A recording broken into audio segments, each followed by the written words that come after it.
Pahalı dostlar, kutlar sizi bu güzel yaptığıyla. Hepsinize sağlık, bereket olsun. Hepsinizde hepsici ister. Hepsicine sağlık. Hadi bakalım.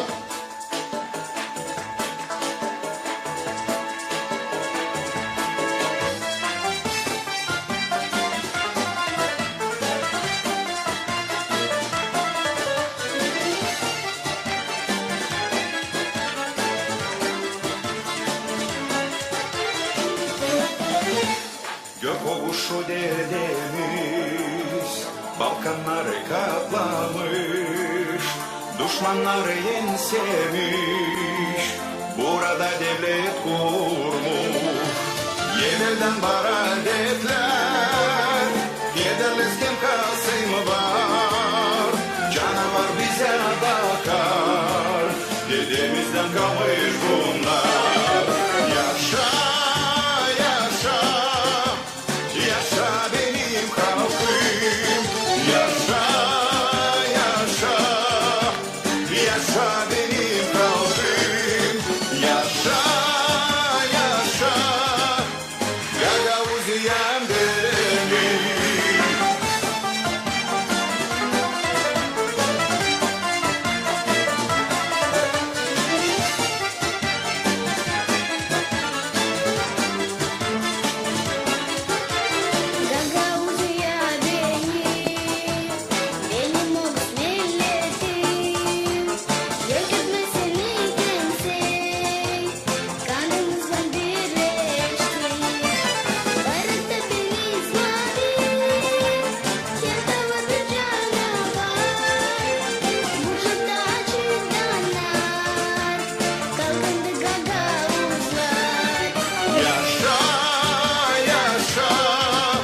Yaşa benim halkım, yaşa, yaşa, yaşa benim halkım, yaşa, yaşa, Gagavuziyam benim.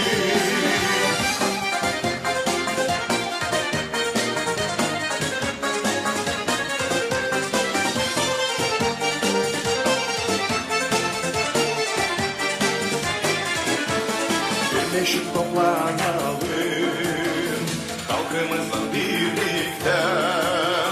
Diyelim biz her zaman, var olsun şanlı vatan. Devleti kurduk her zamana, yaşasın Gagavuzluk. Mavi renkli bu bayrak, bilinen yıllara koyduk.